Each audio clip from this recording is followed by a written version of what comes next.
24, a música era do corinho, então se verá o Filho do Homem vindo sobre as nuvens com poder e glória.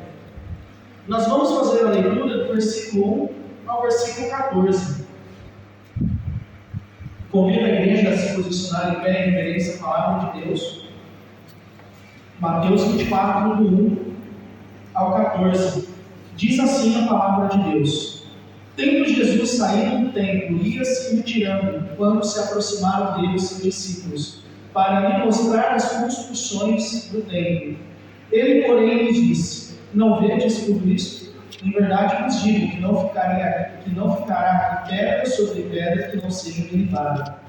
No Monte das Oliveiras, achava-se Jesus assentado, quando se aproximaram dele os discípulos em particular, e lhe pediram: Dize-nos quando sucederão estas coisas, e que sinal haverá da tua vinda e da consumação do século? E ele lhes respondeu: Vede que ninguém vos engane, porque virão muitos em meu nome, dizendo: Eu sou o Cristo, e enganarão a muitos. E certamente ouvireis falar de guerras e rumores de guerras. Vede, não vos assusteis, porque é necessário assim acontecer, mas ainda não é o fim. Porquanto se levantará nação contra nação, reino contra reino, e haverá fomes e terremotos em vários lugares. Porém, tudo isto é o princípio das dores. Então sereis atribulados e vos matarão, sereis odiados de todas as nações por causa do meu nome. Nesse tempo, muitos hão de se escandalizar, trair e odiar uns aos outros. Levantar-se-ão muitos falsos profetas e enganarão a muitos. E por se multiplicar a iniquidade, o amor se esfriará de quase todos. Aquele, porém, que perseverar até o fim, esse será salvo. E será pregado o evangelho do reino por todo o mundo, para testemunho a todas as nações. Então virá o fim. Oremos. Pai Santo, a tua palavra foi lida, e ó Deus, te pedimos que teu Espírito nos convença daquilo que está escrito. Que teu Espírito nos convença de nossos pecados, da justiça e do juízo que há de vir sobre o mundo.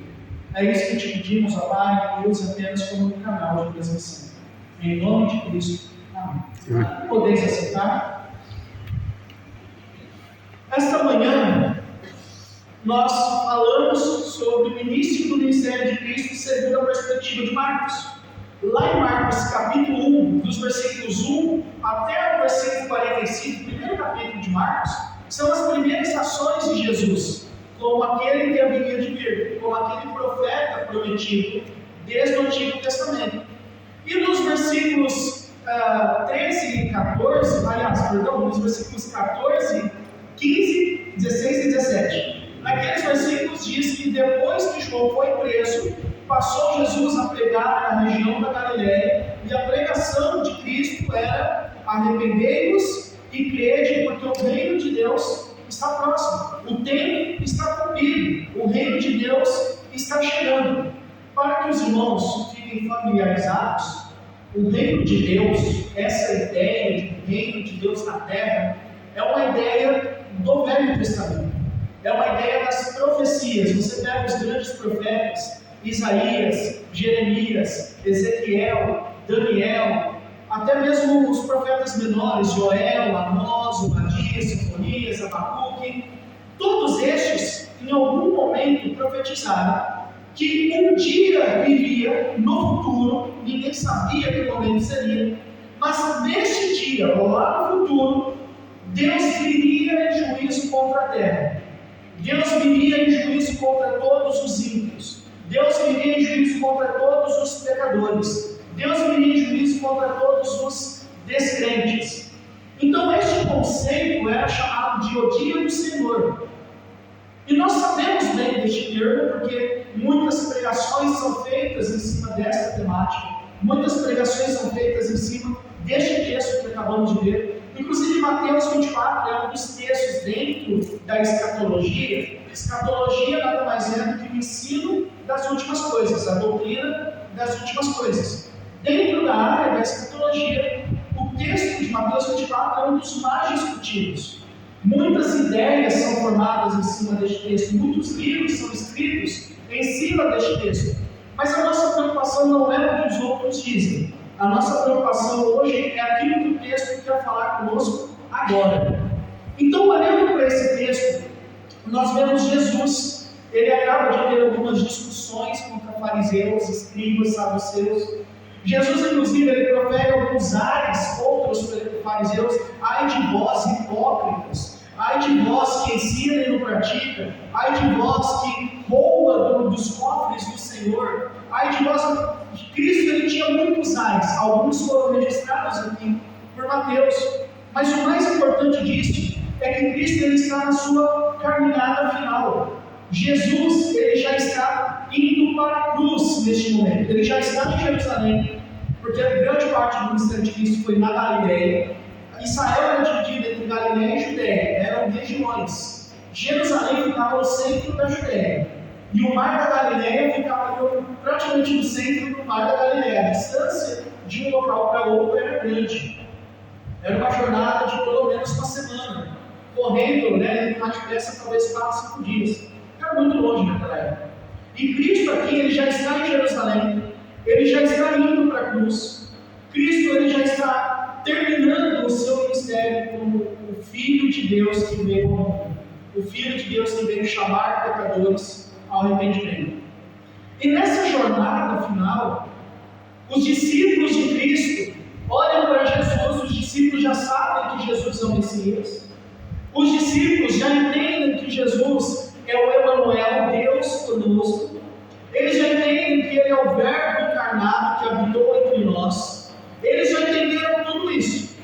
Mas os discípulos olham para Jesus e falam: olha, Jesus, vede essa construção, que magnífico é este templo erguido ou restaurado.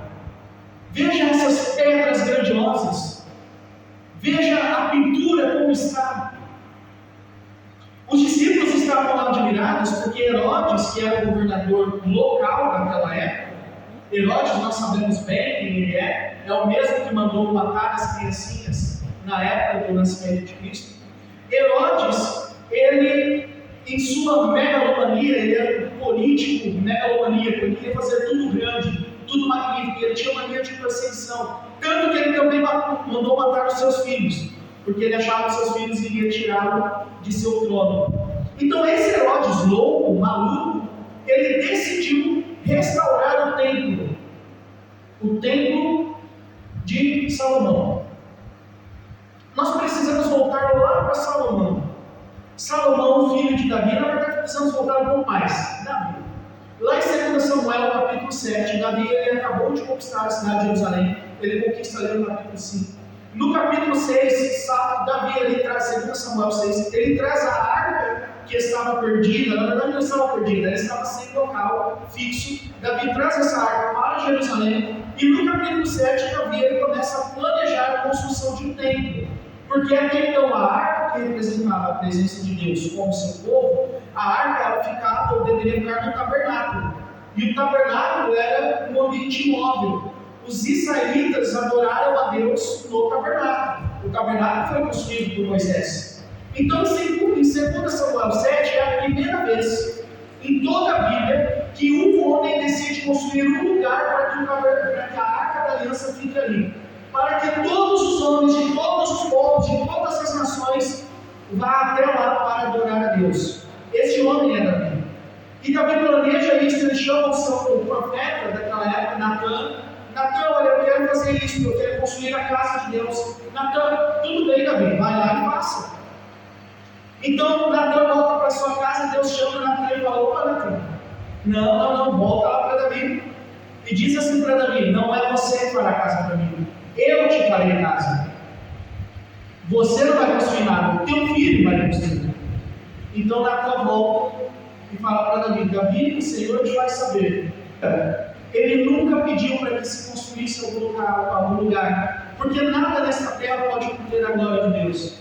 Mas Deus está dizendo para você, Davi: o teu filho, a tua descendência, fará casa para mim. Agora você se tornará casa porque eu farei.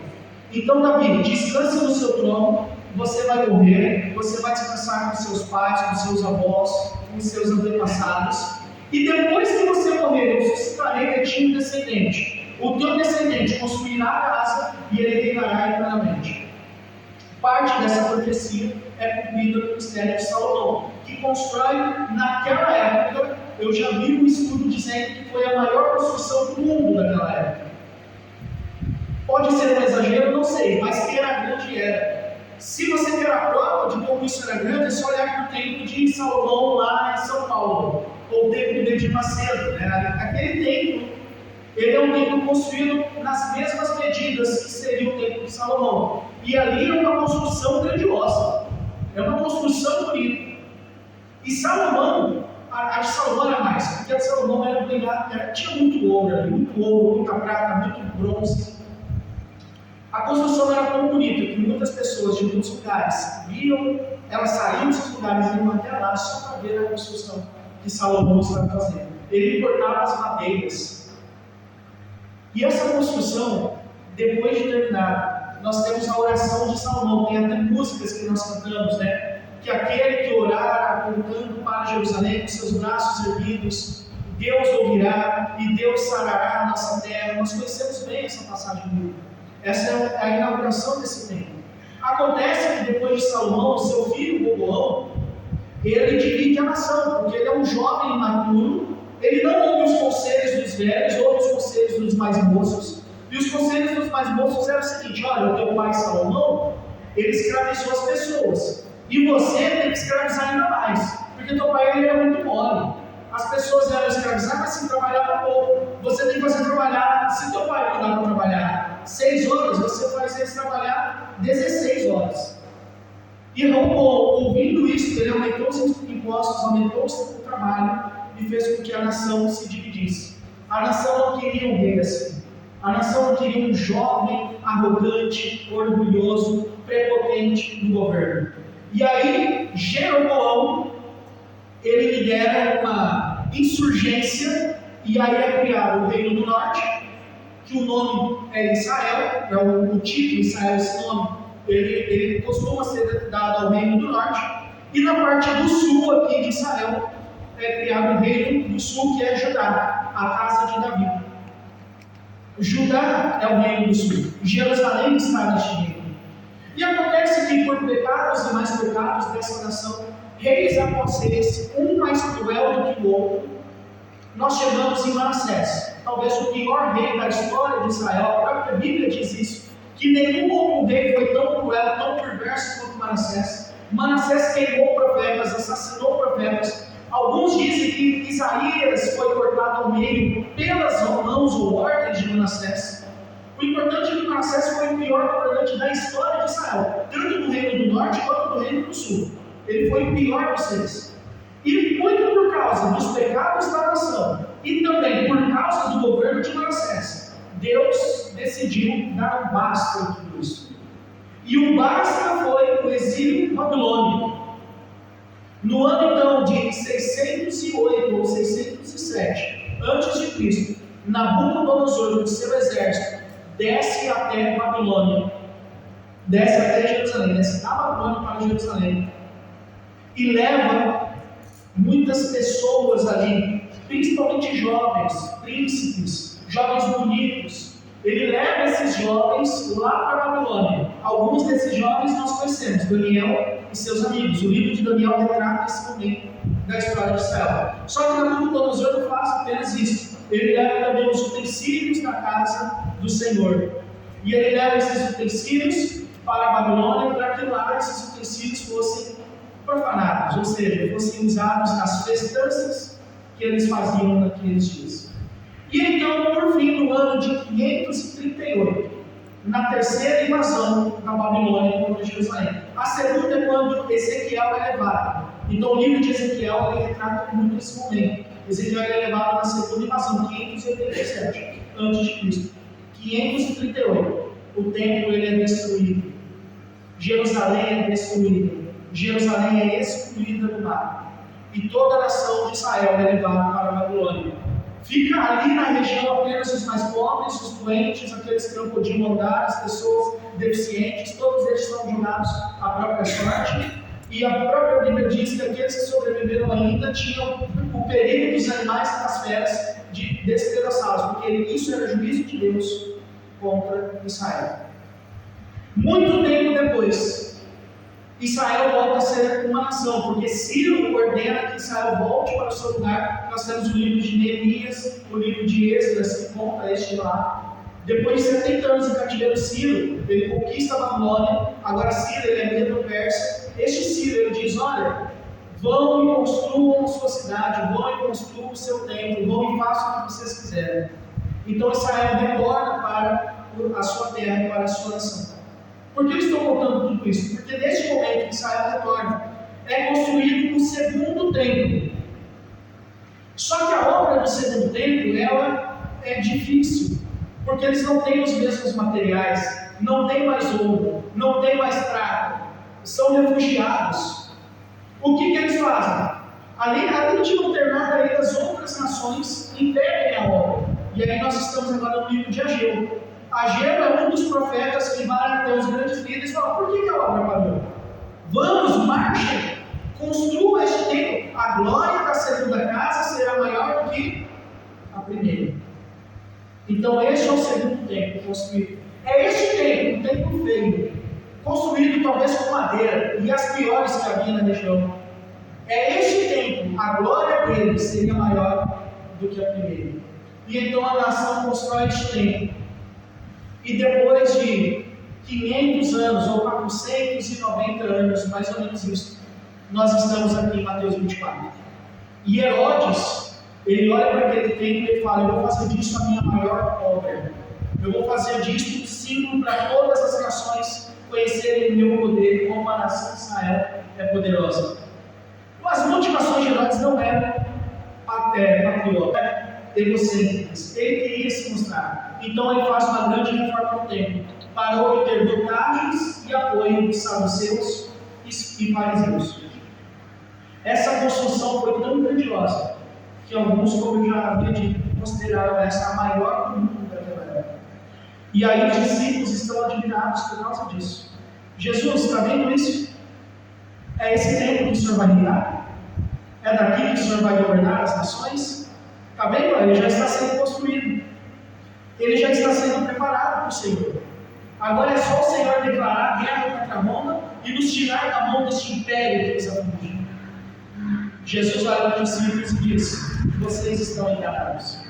Vocês estão errados. Vocês estão vendo esse templo? Não ficará aqui pedra sobre pedra que não seja derribada. Todas as pedras que estão construídas, bonitinhas ali, todas as pedras assentadas, cada uma delas cairá. E essa profecia é tão verdadeira que só sobrou um lugar do templo, uma única grande pedra, que hoje é conhecido por Muro das Lamentações, que é onde os judeus eles vão lá e choram e fazem suas lamentações. O que Cristo mostrou para os discípulos naquele momento? Que o reino de Deus não é implantado no mundo através de força humana, mas no tempo de Deus. É no tempo de Deus que as coisas acontecem. Olhando para o nosso texto, versículo 3, Cristo então agora no Monte das Oliveiras, assentado, os discípulos se aproximam dele e fazem a seguinte pergunta: dize-nos quando sucederão estas coisas, ou seja, quando que esse templo será derrubado? E que sinal haverá da tua vinda e da consumação dos séculos?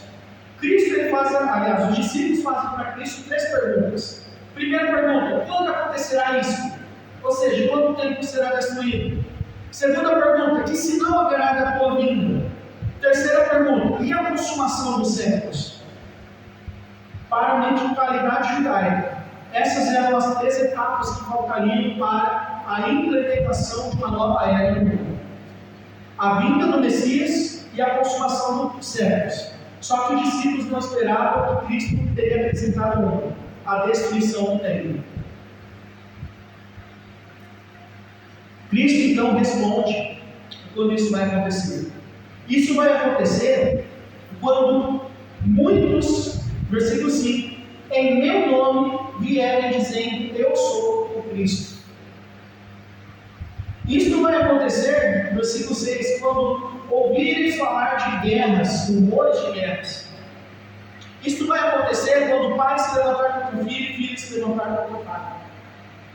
Cristo, então, ele, a partir daqui, ele dá uma série de profecias, e essa série de profecias, elas estão relacionadas com as três perguntas: destruição do templo, a pergunta da vinda de Cristo e da consumação de todas as coisas, consumação dos séculos.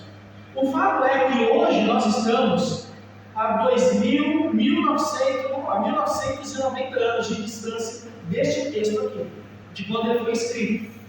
Quando Mateus escreve o livro de Mateus, o Evangelho de Mateus, o templo ainda não havia sido destruído. Então, nós estamos a 1900 anos, vamos colocar 1980 anos deste texto. Nem Mateus sabia quando isso ia acontecer. E hoje, olhando para a história, nós sabemos o momento exato. O momento exato é justamente em 70 depois de Cristo. O ano 70 depois de Cristo é um ano trágico da nação de Israel, porque após os fariseus, os saduceus, os líderes da nação, após eles falarem o seguinte para Pilatos: crucificam-no e caia sobre nós o sangue deste homem e sobre nós e nossos filhos. Os fariseus, os líderes, não somente eles, fariseus, saduceus e todos os líderes, preferiram Barrabás a Cristo, preferiram a consequência do sangue do inocente às suas próprias vidas.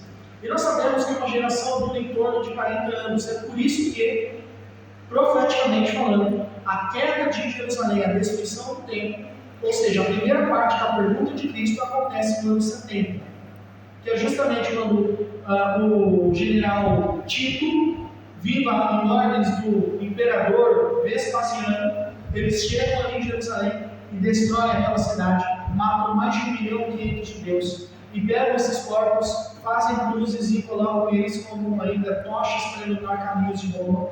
E foi tão triste, tão trágico esse momento que os judeus precisaram fugir. E aí nós temos a diáspora.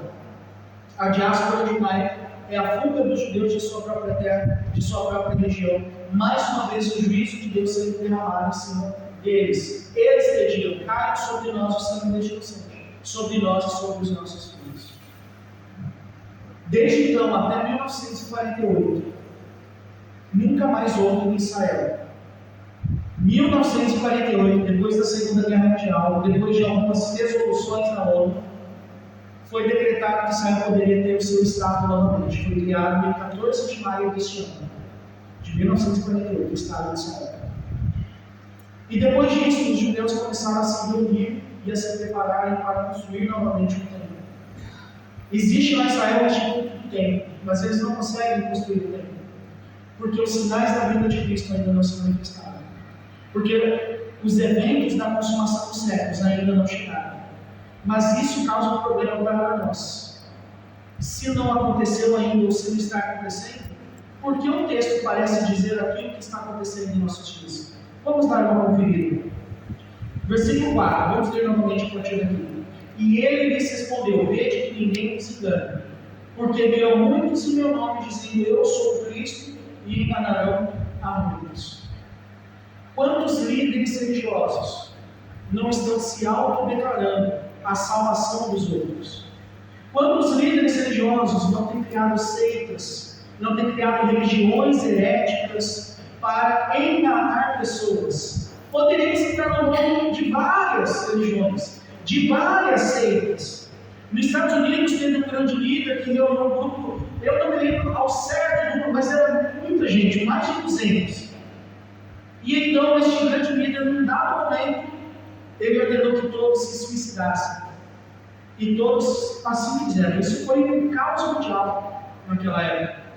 Quantos líderes hoje não se declaram apóstolos do Senhor, apóstolos de Deus? Esse título apóstolo não cabe a ninguém, exceto aos 12, e Paulo como nascido fora de tempo.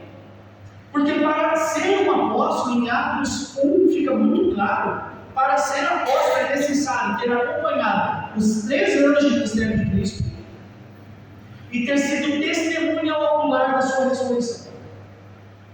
Paulo ele foi testemunha ocular, porque Jesus apareceu para ele. Mas ele é nascido fora de tempo porque ele não acompanhou os 3 anos do ministério de Jesus. Mas apóstolo é somente para este. Só que hoje você vê apóstolo aqui, apóstolo lá, apóstolo Acolá. E são pessoas que normalmente dizem o seguinte: traga-me o teu salário, traga-me o teu carro, traga-me a chave da tua casa, traga-me a tua conta bancária, traga-me tudo que você tem, dá-me o teu relógio Rolex, dá-me o teu relógio Casio, dá-me tudo que você tem. Você tem talher de prata na tua casa? Traga um talher de prata. Você tem talher de cabo de madeira? Traga esse também. Eles querem tudo que você tem, querem seu dinheiro, sua casa, sua profissão, seu carro, sua família. É isso que eles querem. Eles estão enganando a muitos com suas heresias, com suas blasfêmias. Eles estão vendendo copos de água, eles estão vendendo feijões abençoados, eles estão vendendo lenços. Quando o pregador soa, né, eles passam lenço assim e depois vendem, e as pessoas estão pagando, estão comprando. Olha o que o texto diz: muitos virão dizendo eu sou o Cristo, muitos virão dizendo eu sou aquele que haveria de vir. Isso é um problema. E isso não acontece só aqui no nosso mundo ocidental. Lá em Israel já existem vários possíveis Messias. Eles estão à espera do Messias até hoje. Recentemente um rapaz acabou de passar pelo Bar Mitzvah. Fazem talvez uns 3 ou 4 anos que eu vi essa notícia. E ele era um dos possíveis garotos candidatos a ser o Messias. Porque aquele menino, inacreditavelmente, conhecia basicamente toda a Torá de cor. Só o Messias teria essa capacidade de saber a Torá, ou aquilo que para nós é um decorar. Então veja que os judeus estão esperando esse Messias vir. O nosso mundo ocidental também espera um Salvador. Alguém que dê conta do Brasil, alguém que dê conta da guerra da Ucrânia, alguém que dê conta da possível guerra no futuro entre China e Estados Unidos. O mundo espera um Salvador.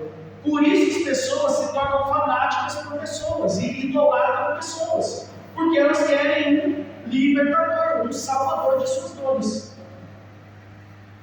Versículo 6. E certamente ouvireis falar de guerra e rumores de guerras. Vede, não vos assusteis, porque é necessário assim acontecer. Mas ainda não é o fim, porquanto se levantará nação contra nação, reino contra reino, e haverá fomes e terremotos em vários lugares. 2 semanas atrás, ou uma semana, aconteceu um terremoto na cidade de Frutal, Minas Gerais, partindo daqui, 110 quilômetros daqui. Tremeu a terra, a minha avó mandou um áudio desesperada. Nunca vi isso na minha vida, isso nunca aconteceu. Terremotos sempre aconteceram, mas é inegável que os terremotos estão cada vez mais acontecendo com maior frequência, inclusive no Brasil, que em tese é um lugar que não era para acontecer terremoto, porque o Brasil está no meio de uma placa tectônica, segundo os cientistas, então o Brasil não sente os abalos sísmicos. Agora o grande ponto é que cada vez mais ouvimos falar em terremotos. Alguns céticos dizem: não, isso não é a profecia se cumprindo. Isso é porque hoje você tem WhatsApp, acontece um terremoto em Frutal, aí a minha avó mora lá, manda uma mensagem para minha mãe, desesperada, e aí a minha mãe manda uma mensagem para mim, e em 5 minutos eu fico sabendo que aconteceu o terremoto. Então não é que aumentou o número de terremotos, é que a tecnologia hoje facilita todo mundo saber quando acontece o evento. Esses são céticos da profecia bíblica, porque sabemos que o número realmente tem aumentado. Aqueles que estudam geofísica, ou seja, estudam a Terra como um corpo de terra mesmo, né? Eles vão estudar a estrutura do planeta Terra. Aqueles que estudam geofísica já declararam, realmente, o número de terremotos tem aumentado. E fome, então? Quantas pessoas passam fome? Quantas pessoas não têm o que comer? Quantas pessoas vivem com menos de $1 por dia? $1 hoje é 5,50. Milhões e milhões e milhões. E o problema não é falta de alimento. O problema da fome no mundo é que os políticos não querem resolver isso. O Elon Musk foi criticado por ter uma fortuna de milhões e milhões de reais e que bastaria alguma parte dessa fortuna para que o problema da fome no mundo fosse resolvido. O Elon Musk disse: então, ok, vocês querem, eu dou, mas eu quero uma coisa, faça um relatório de onde foi esse dinheiro, cada local foi, tudo eu quero relatório. Elon Musk falou isso para a ONU. Resultado, nada feito. O problema da fome no mundo não é o dinheiro e não é a falta de alimento. O problema da fome no mundo hoje são os governantes, os políticos que são imorais, são descrentes, são pessoas egocêntricas, egoístas. Como diz o texto de Provérbios, a sanguessuga tem duas filhas: dá, dá, me dá, me dá. Eu quero para mim. Esse é o problema da fome no mundo. Então veja que ainda no texto: terremotos, fomes, e isto é o princípio das dores, segundo o versículo 8. Princípio das dores. A comparação aqui é com uma mulher em parto. Existem as contrações da mulher. Todos que já tiveram filhos e filhas sabem muito bem disso, que quando chega naquele momento, na verdade, bem antes, o corpo já se prepara para isso, então ele dá uma contração, pá. Mas quando chega o momento do parto, essas contrações ficam cada vez maiores, e num intervalo cada vez menor.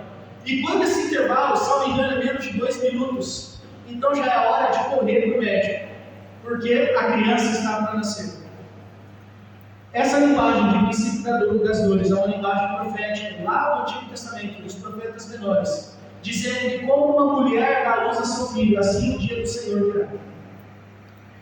Olhando para o versículo 9: então sereis atribulados e vos matarão, sereis odiados de todas as nações por causa do meu nome.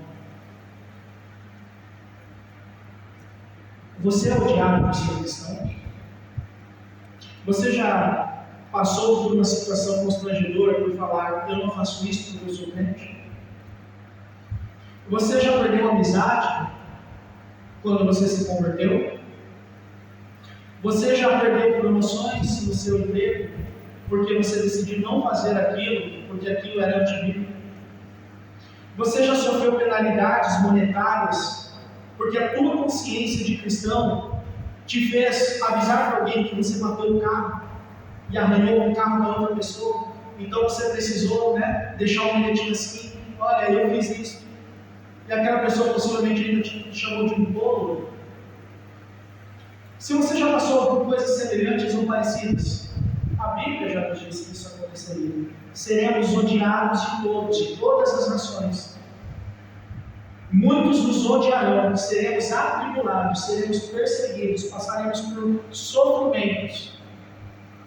E tudo isso por causa do meu nome, por causa do nome de Cristo Jesus.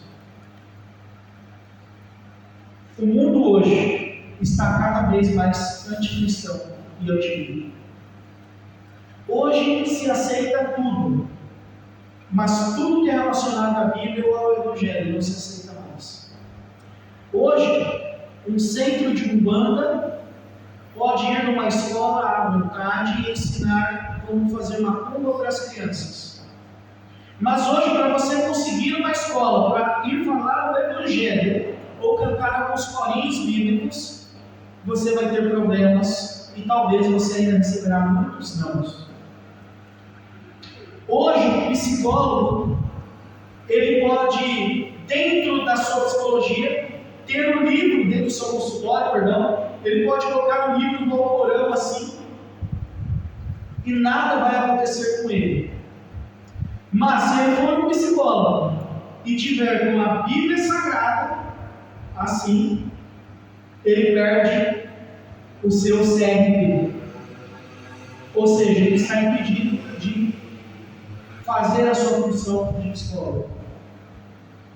Ele pode ter ali um livro de macumba, um livro o livro satânico. Ele pode ter qualquer coisa ali no seu consultório, mas se for a Bíblia, ele vai perder o seu CRP. Isso no Brasil e em muitos outros lugares também. No México, o Evangelho ele é proibido, ele é perseguido. No Chile também, não proibido pelas autoridades, mas entre as pessoas. No Chile também existe esse problema. Países da América do Sul, aqui do nosso lado. Coreia do Norte, não pode nada.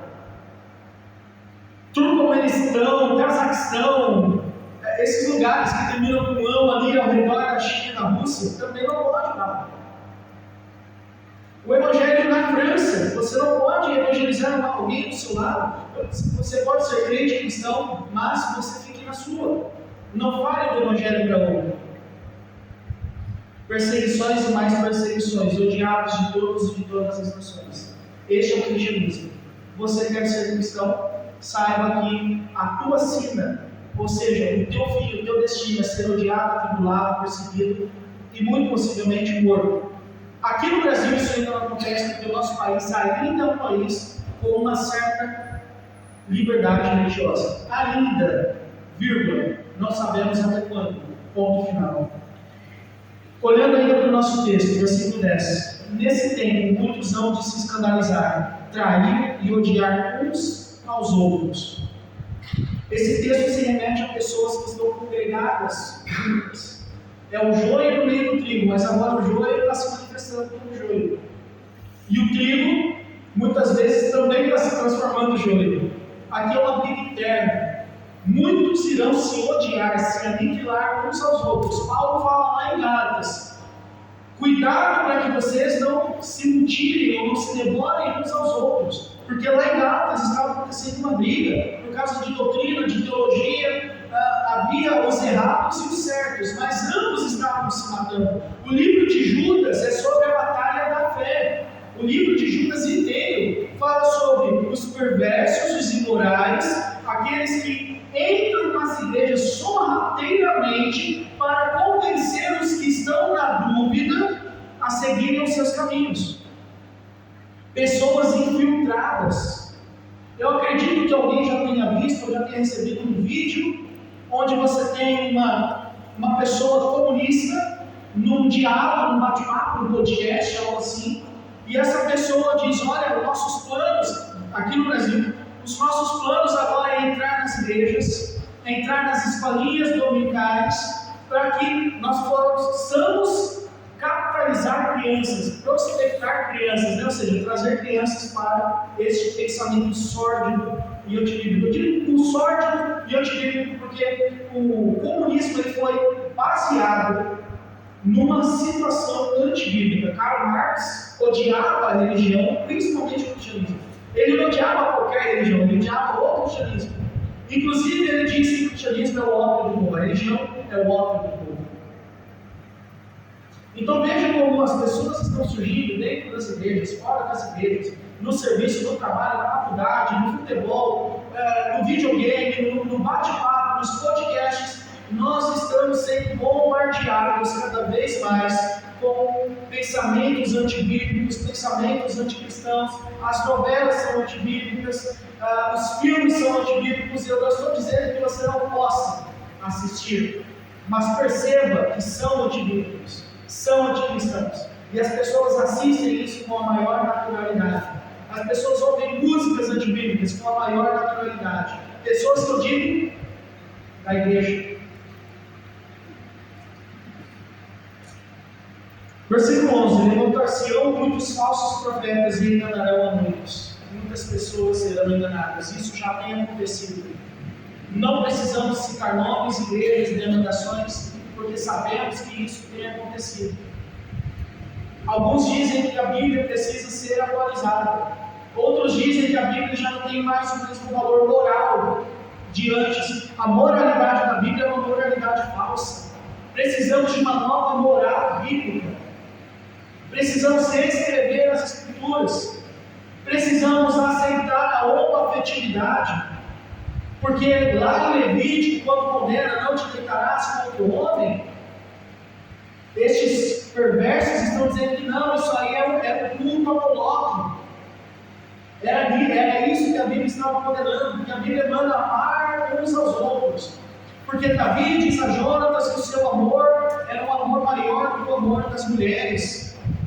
Tudo isso é Satanás entrando na igreja. É Satanás convencendo as pessoas que isso é o certo a se fazer. A Bíblia não diz para maltratar o homossexual. O homossexualismo é pecado.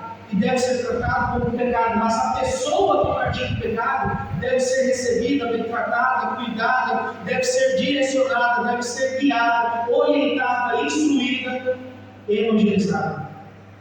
Agora, o pecado, tratemos como pecado. O problema é que as pessoas estão entrando com um pseudo-amor, um falso amor, um amor que não é o amor de Deus, dizendo vamos aceitar tudo e todos. Eis o problema. Falsos profetas, falsos pregadores, falsos ministros que estão enganando a muitos, estão enganando a todos. O texto nos diz no versículo 12 que a iniquidade se multiplicará, o amor se esfriará de quase todos. Isso significa que o amor verdadeiro ele realmente deixará de ser amor praticado. E existirá um outro amor, um falso amor, aquele amor da boa vizinhança, aquele amor de eu vou enganar ele, eu vou fingir que eu sou amigo, porque quando eu puder eu passo a mão ou esfaqueio por trás. É isso que tem acontecido, uns odiarão aos outros, ao ponto de traições acontecerem. Você já foi traído por alguém da sua casa, da sua igreja, do seu local de trabalho, da sua universidade. Isso já aconteceu com você? A Bíblia tinha razão. A Bíblia tem razão. E essas pessoas se levantarão e o amor se esfriará. A iniquidade aumentará. A iniquidade será praticada dentro das igrejas. Quantos e quantos escândalos de membros adulterando com membros de igreja. Quantos e quantos escândalos de pessoas furtando o cofre do Senhor, o dinheiro que deve ser usado para a manutenção da casa e também para a propagação do Evangelho.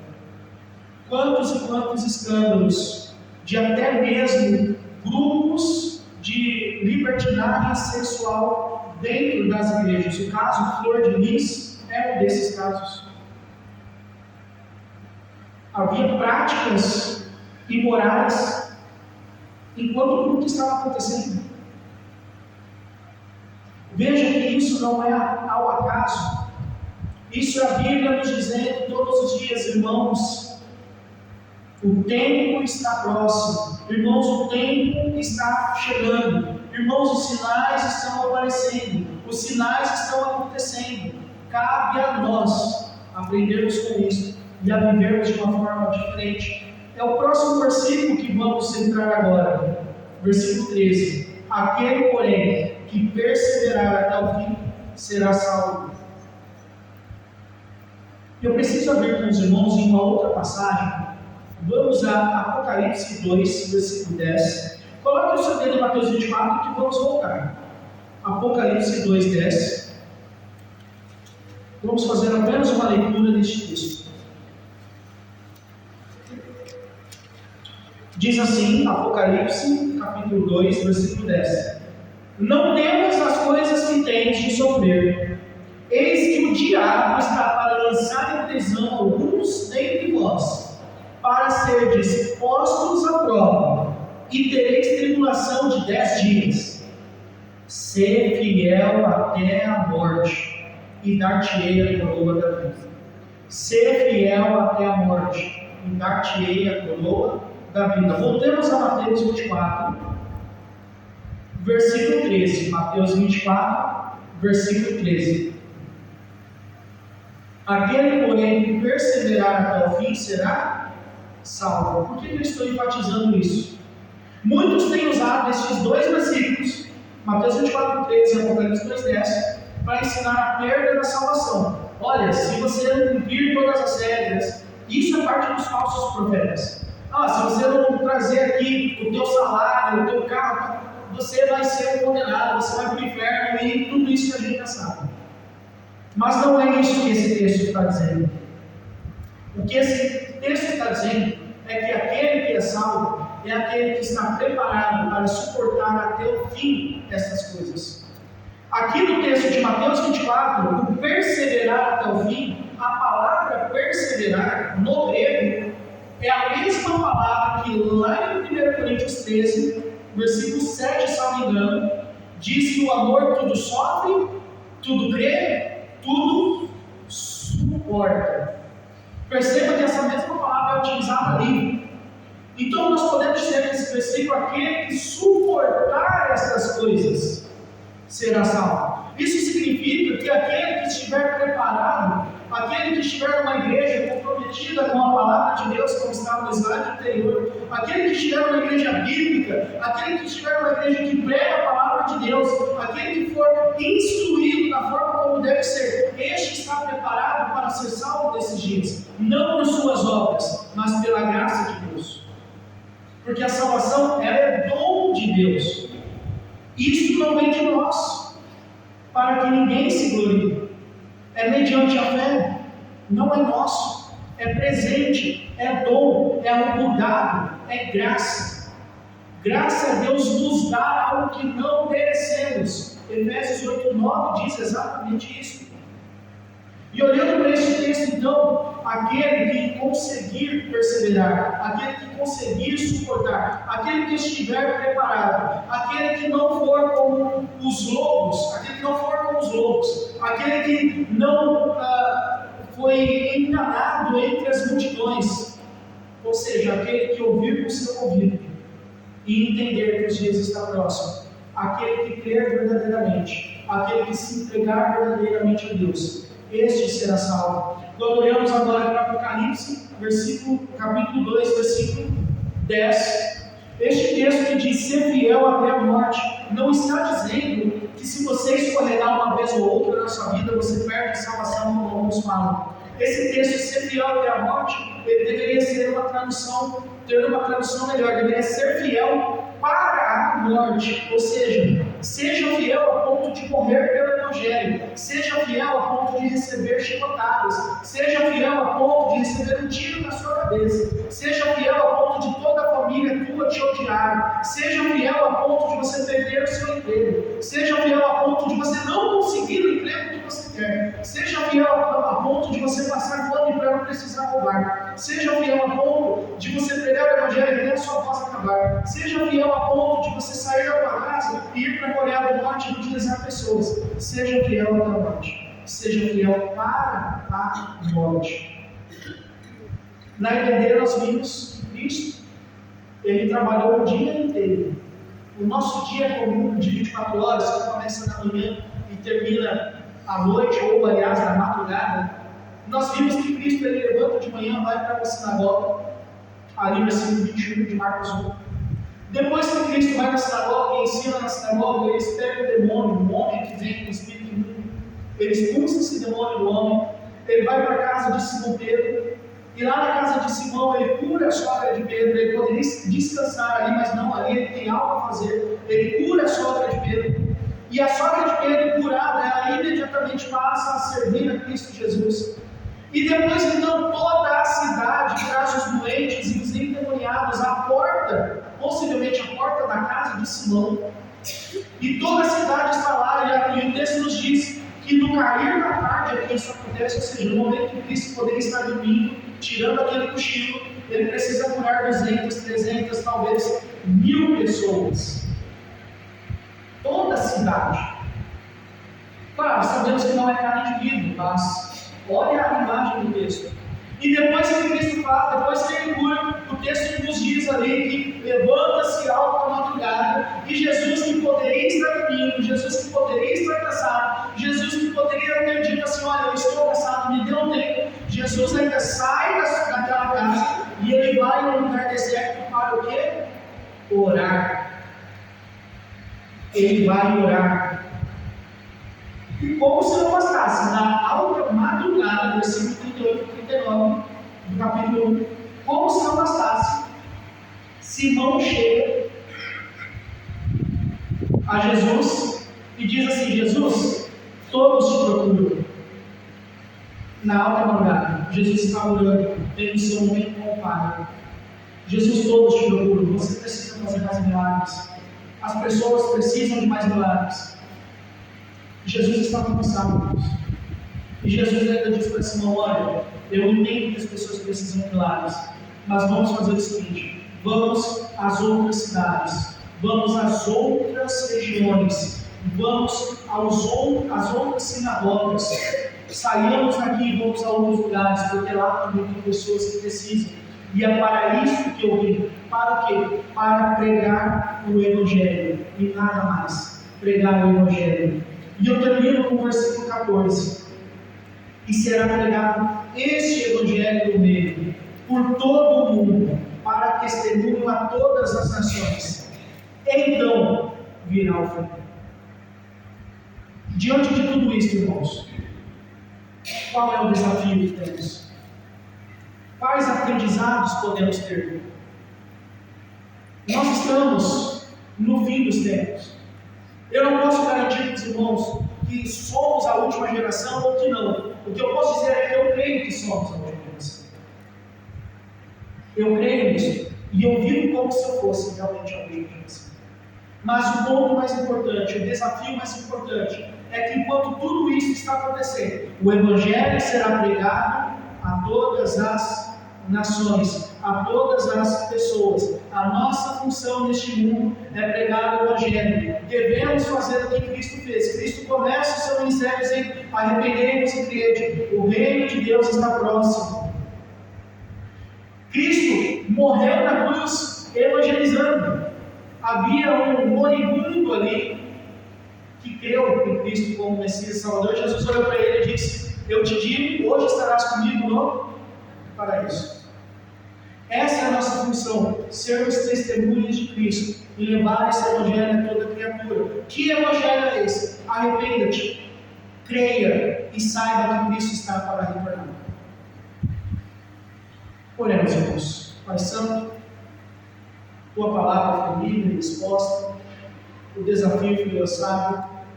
Nos dê, Senhor, este espírito de ousadia. Nos conduza, Pai, com coragem para sermos verdadeiros testemunhas de Cristo. Que possamos verdadeiramente, Deus, falar do Teu Evangelho, não apenas falar, mas viver o Teu Evangelho. Que possamos, ó Deus, declarar ao mundo que nós não negociamos a nossa fé, que nós não negociamos a palavra de Deus, porque a palavra de Deus, a Tua palavra, é aquilo que temos e é aquilo que nos traz vida. Nos ajuda, Senhor, a vivermos este Evangelho cada dia mais, cada vez mais.